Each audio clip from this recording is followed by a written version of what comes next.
Olá, sejam bem-vindos a mais um Brasil de Fato Entrevista. Você pode acompanhar conversas como essa toda sexta-feira às 8 da noite pela TVT ou a qualquer hora pelo YouTube, Spotify, Deezer ou iTunes do Brasil de Fato. Desde o dia 28 de abril, uma onda de greves e protestos tomou a Colômbia. O gatilho para as manifestações foi uma proposta de reforma tributária apresentada pelo governo e que acabou sendo retirada pelo próprio presidente Iván Duque. Os protestos vêm sendo reprimidos com violência e já deixaram dezenas de mortos. Para entender melhor o que está em jogo nas ruas da Colômbia, hoje a nossa conversa é com Luz Ángela Rojas. Ela é integrante do Congresso de los Pueblos, um movimento social que articula lutas da cidade e do campo. Nosso quadro de repressão por parte do Estado faz parte de toda uma doutrina militar de segurança nacional na Colômbia. E por isso é importante analisar o caso da Colômbia como uma expressão ou espelho de lo que poderia passar em alguns de nossos países de nossa América. Porque é uma doutrina de segurança nacional militar que tem total apoio e abertamente o apoio por parte dos Estados Unidos. A polícia está desenvolvendo toques de recolher, uma política de assassinato com uso excessivo da força. A gente sabe que tem uma polícia que tem que gerar o ordem. Só que a política do governo não é a negociação, é a repressão. Na Colômbia, desde o 28 de abril, se iniciou uma greve nacional que tinha diferentes pautas, que já depois falaremos com mais calma sobre isso, mas já levamos mais de 20 dias em exercício de greve, tanto nas pequenas cidades, no campo, como também nas grandes cidades. A greve tem muitas características. Uma delas é que a greve foi acompanhada, se bem iniciou com um comitê de greve nacional, ela foi muito bem recebida e acompanhada e desenvolvida pelo próprio povo, nas ruas.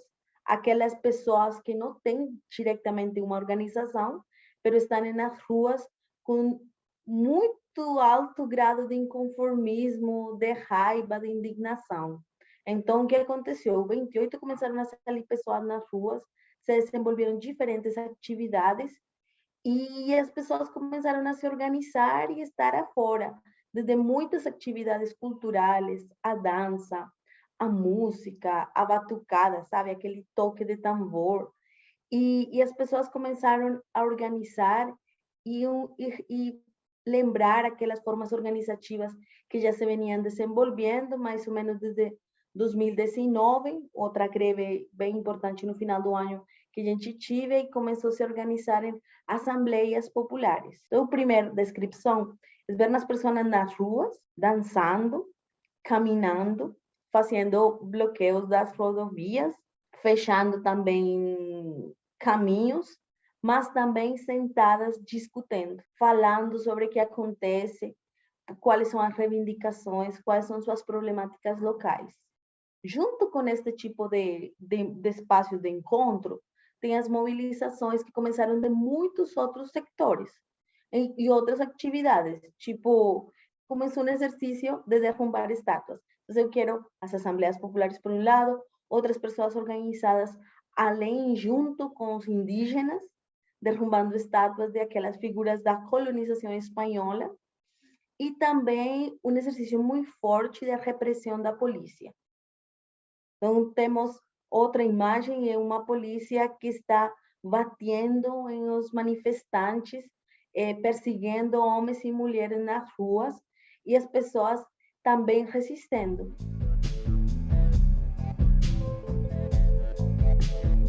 A gente começou o 28 de abril, que foi um novo ciclo daquela protesto social, começou com 3 pautas.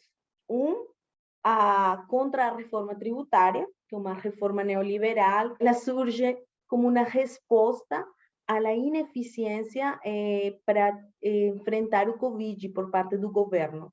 Então, o governo não tem a suficiente capacidade econômica, mas também de investimento social para enfrentar o Covid, a crise na saúde, a crise no emprego, altas taxas de trabalho informal que não iba se desenvolvendo por parte da pandemia e gerou esta situação de crise social que eu acho que a gente vive em toda a nossa América, não? Uma ineficiência no desenvolvimento e uma resposta frente à pandemia. E a reforma tributária é um exercício onde todo mundo ficava com diferentes, com maior taxas de pago para o Estado para ser solidários entre todos nós.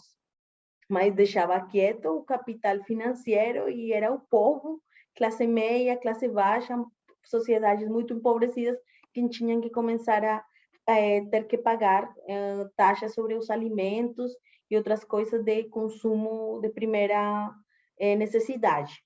2, a situação de direitos humanos. E essa situação de direitos humanos se junta com o não cumprimento dos acordos de paz que se fizeram naquele momento com as Farc, e além disso, uma crise de mais de 1.000 lideranças sociais assassinadas entre o 2018 a 2021.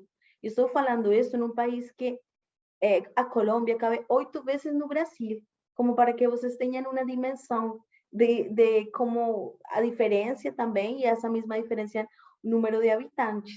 Então, mais de 1.000 lideranças assassinadas sociais das comunidades, também junto com os ex-guerrilheiros das Farc, que também faz parte de outra conta, fala de uma crise de direitos humanos, que mobiliza não só as organizações sociais, sino também a sociedade em seu conjunto, porque já são, não é aquele assassinato, sino também a maldade e a crudeza do exercício. E também tem uma pauta a nível rural, como era a reivindicação das fumigações contra as fumigações ilícitas. Então, tem este negócio do narcotráfico, donde não é controlado nem atacado pelo governo os narcotraficantes, sino o camponês que produz a coca, a folha. Porque aqui é bem importante entender que coca não é cocaína, como uva não é vinho. E esse camponês, essas famílias que produzem a coca, faz parte de uma crise na economia e uma falta de investimento por parte do governo, que tem desenvolvido toda a economia extractivista e que não tem nenhum apoio econômico para o pequeno camponês. Então, ele que faz? Vai produzir café, que está na baixa, ou vai produzir folha de coca que vende para um narcotraficante. E o governo, essa política de intervenção junto com os Estados Unidos, é uma política que vai enfrentar ao camponês. Não ao narco, sino ao camponês, porque é um cultivo ilícito, né? Então, também vem muito junto esta reivindicação que não só é uma pauta dos camponeses, sino também dos indígenas, dos quilombos, porque eles têm um controle no território onde o governo precisa entrar. Agora, muitos territórios, depois do acordo de paz, entraram em disputa pelo controle das milícias, que na Colômbia se chamam paramilitares, que também são donas do narcotráfico, de aqueles narcotraficantes sozinhos, e também do Estado. Então, essa é outra pauta mais rural que estava na mobilização do 28 de abril. Só que a gente conseguiu ganhou uma primeira batalha, não ainda a vitória, que foi a derogação da reforma tributária. O governo recuou, claro, ele ia apresentar a reforma tributária dividida, então, reforma na saúde, reforma para aposentadoria, mas o pacote, ele recuou. E isso lembra para nós que nas ruas a gente ainda sigue conseguindo algumas lutas.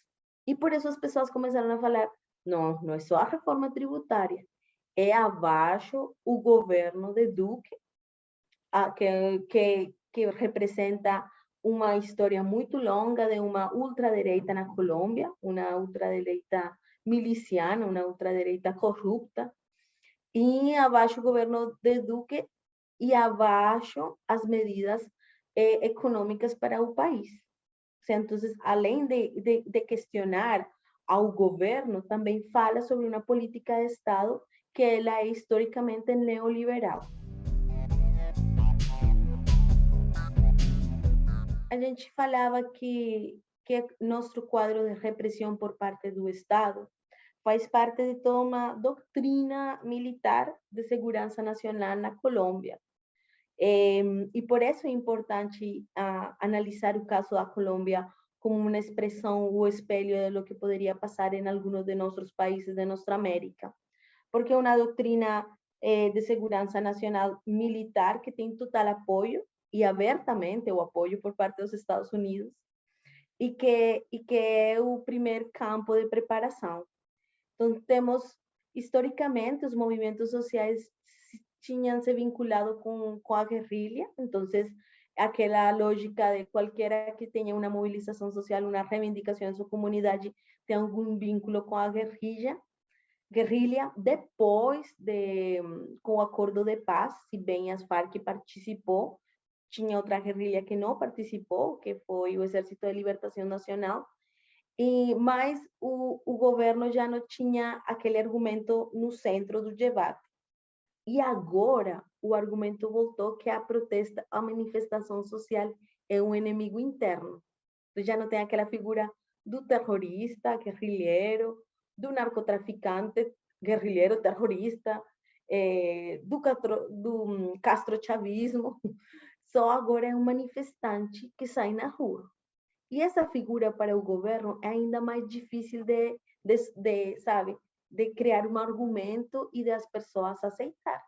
Porque aquele manifestante é a pessoa do comum, o vizinho, um amigo, o camarada da universidade.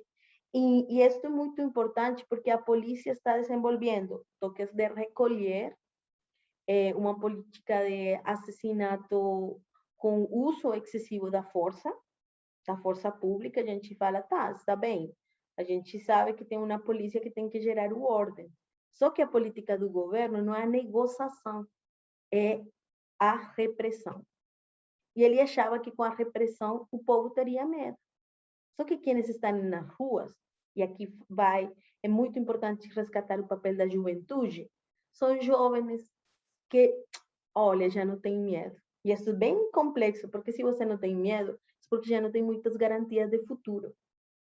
E como nós, como movimentos, conseguimos conectar com estes jovens, mas também ir construindo um futuro diferente. Neste modelo não cabe, né? Mas esses jovens que estão afora não têm medo de enfrentar a polícia. Tem primeira linha demais, tem primeira linha junto com a Guarda Indígena, que é um exercício histórico de resistência e de autonomia frente aos territórios e que buscam isso, defesa frente aos ataques por parte do governo e essa doutrina militar de controle que tem sobre os territórios na Colômbia. A gente não pode esquecer que temos mais de 12 bases militares apoiadas pelos Estados Unidos em nosso país. Então, faz parte daquela perspectiva, essa repressão, onde, olha, tem coisas como o estupro, e é doloroso, ou seja, eu acho que mexe em qualquer de nós, achar uma polícia que a forma de reprimir ao povo é esse estupro para as mulheres. E a gente está levando estes casos para direitos internacionais, com organizações internacionais, e também tem um tipo de repressão que a gente também viu no Chile, que é disparar projetiles aos olhos. Então, o que levamos 20 dias de movilização, aceitado pelas organizações internacionais, falam de 47 mortos. Nós, dentro da cifra dos movimentos, estamos trabalhando uns 60 e poucas pessoas, mas a gente está fazendo as pesquisas rigorosas. Muitos deles estão ainda no hospital.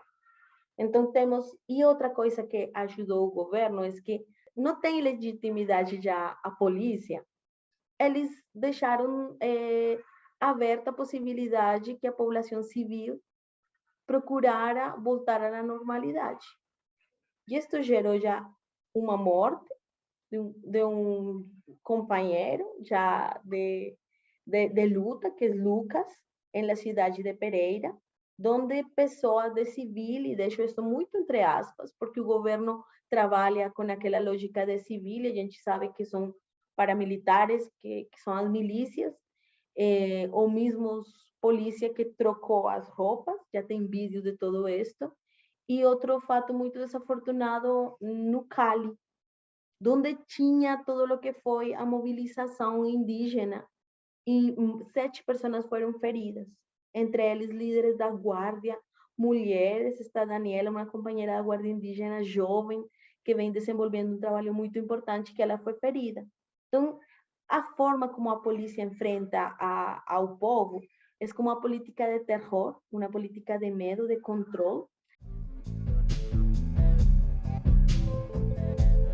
Olha, a pandemia, como em toda a América, na Colômbia se caracterizou por uma incapacidade do governo de gestão da pandemia. O primeiro que ele fez foi aquele fechamento e isolamento, junto, e isso é bem interessante, com a medida de alta militarização das cidades. Então, tinha aquele paro 2019, final do ano, e estava iniciando a mobilização quando chega a pandemia. Então, a pandemia foi o argumento perfeito para ficar todo mundo isolado, não sair naquele primeiro momento, e começar um exercício de militarização da cidade. Então, lá você tem que sair dependendo do número do RG. Então, se é um número par ou impar, você pode sair, mas se a polícia encontrar você nas ruas, batia em você, muitos abusos. Tanto que no 2020 temos a morte de uma pessoa em Bogotá, na capital, a mano da polícia que estava fora do toque de recolher. E a polícia matou batendo nessa pessoa. Isso gerou uma fúria contra todos os centros que tem em los barrios em Bogotá da polícia. Então, essa é uma primeira característica como o governo trabalhou e deu uma gestão à pandemia a partir da militarização. A segunda foi também umas medidas ineficientes, porque não temos saúde pública na Colômbia. Vocês ainda têm o SUS e tem que cuidar ele, porque ele funciona e ha sido um apoio, além do processo de desfinanciação que ele já tem, mas ainda conseguiu ser um apoio, imagina lá onde não tem o SUS. E a população tinha que ficar fechada, porque já conhece a ineficiência do estado de saúde. Ninguém queria pegar o risco de sair na rua e ficar doente. E uma vacinação muito devagar, cheia de corrupção. Então, tem a venda de vacinas pela saúde privada, furando a fila de alguns congressistas, uma negociação bem devagar, aumentando o preço das vacinas por parte do governo.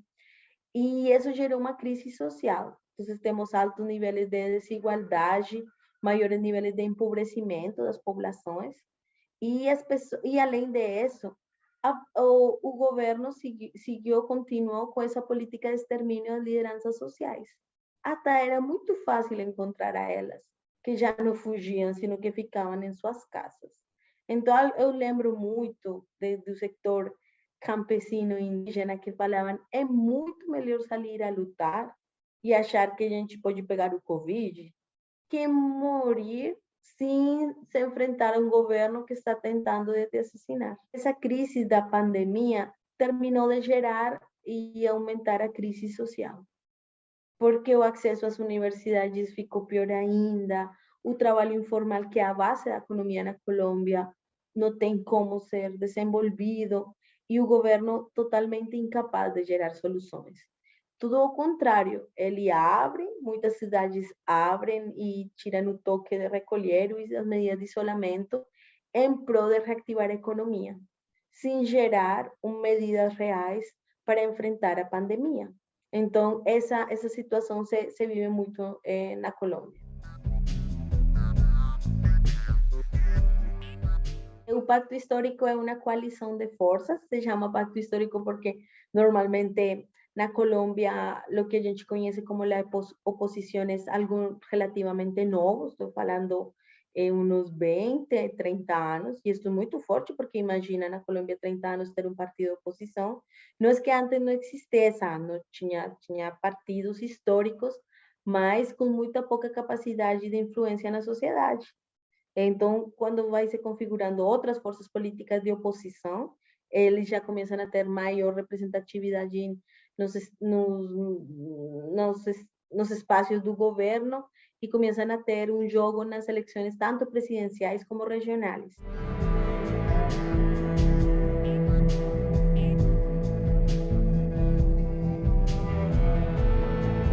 Esse pacto histórico é uma coalição de forças e é uma coalição de forças que reconhece um avanço da ultradireita não só em nosso país, em nossa América, e faz uma leitura de contexto em nossa América, que essa divisão de forças e a falta de um projeto de unidade vai ajudar a recomponer uma ultradireita que está fazendo muito dano para toda a nossa sociedade. Então, é uma coalição de forças que van desde o progresismo, um partido lá na Colômbia, o Polo Democrático, que já é reconhecido historicamente, alguns sectores de Aliança Verde, que é um partido mais social-demócrata. Por isso falo que é uma coalição em diversidade de cores. Esse projeto se vai construindo. Acho que uma crise geral em nossa América da esquerda é suas divisões, suas fracturas e os diferentes enfoques que tem. E na Colômbia temos a mesma situação, e a gente, com aquele pacto histórico, buscou criar as condições para uma unidade no campo eleitoral, para enfrentar uma direita que se sabe quando juntar e tem toda aquela corrupção que é a cola que deixa eles. Em nosso caso, a gente tem que construir umas articulações, a cola tem que ser umas construções mais programáticas de projeto de sociedade. Em meio da greve, também esse pacto histórico tem que reconhecer outros atores sociais. Tem que reconhecer que tem pessoas nas ruas que não se sentem recolhidas por este projeto e que temos que criar um maior diálogo com a sociedade. E esse é o primeiro desafio frente às eleições. Um pacto histórico que permita ter uma articulação ideológica que supere aqueles caudilismos, que os protagonismos históricos, para ir dar passo a um projeto.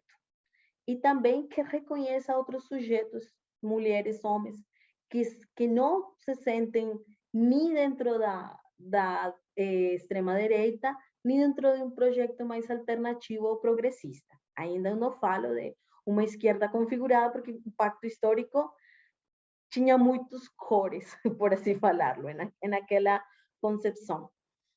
Então, esse é um desafio frente às eleições, e reconhecer que tem outros novos liderazgos e que a gente não consiga ter outro governo de direita, outro governo mais. Uma das definições do pacto histórico é voltar à democracia. A gente fala, precisamos minimamente de uma democracia para começar a pensar outros cambios estruturais. E essa é como uma das reivindicações e necessidades que temos a nível eleitoral, com uma direita que está em crise, indudablemente, que também tem muitos furos dentro daquela ideologia, mas que ainda tem um poder econômico na mídia muito forte em nosso país, e um poder militar que expressou em lo que foi a greve, né? Ou seja, esse poder militar foi uma expressão de esta é a gente, e aqui esta forma em como a classe governante desenvolve o conflito. Então, a forma como elas criam soluções é uma política de morte. E isso é o que tem que enfrentar a proposta do pacto histórico e o trabalho eleitoral que vem aqui para frente. Você acabou de acompanhar a entrevista com Luz Ángela Rojas, do Congresso de los Pueblos. Confira mais entrevistas como essa pelo YouTube, Spotify, Deezer ou iTunes do Brasil de Fato. Ou toda sexta-feira às 8 da noite pela TVT. Nos vemos semana que vem.